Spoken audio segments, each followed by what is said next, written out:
Number, রাগ আসলে 1 নম্বরে কি করবেন? আউযুবিল্লাহ পড়বেন। 2 নাম্বার চুপ থাকবেন। 3 নাম্বার বসে যাবেন, শুয়ে যাবেন। 4 নাম্বার ওযু করবেন। রাজি আছেন? মাথায় ঠান্ডা পানি দিবেন, চেহারায় ঠান্ডা পানির ঝাপটা দিবেন, দেখবেন আপনার রাগকে ঠান্ডা করে দিছে কে? মুত্তাকিন বান্দারা সুখে দুঃখে দান করে। রাগ ক্রোধ আসলে এটাকে তারা হজম করে।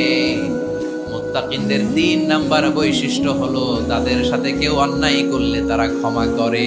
বেড়াচ্ছেন আর এই হিংসা ক্ষোভ যদি রাগ ভিতরে রাখেন এটা আপনারা জ্বালায় দেয় ভিতরে, জানেন? আর যদি আপনি ক্ষমা করে দেন একেবারে ঠান্ডা। জানেন এই ফর্মুলা আপনারা? এজন্য রাগ, ক্ষোভ, হিংসা কখনো অন্তরে পুষে রাখতে নাই। কোন বান্দা যদি তার অন্য কোনো ভাইকে ক্ষমা করে দেয়, আল্লাহ তাআলা এই ক্ষমাকারীর সম্মান আর মর্যাদাকে বাড়িয়ে দেয়। আল্লাহ তাআলা নিজে ক্ষমাশীল, তিনি ক্ষমা করাকে পছন্দ করেন। তাই আমাদের বেশি বেশি ক্ষমা করা দরকার।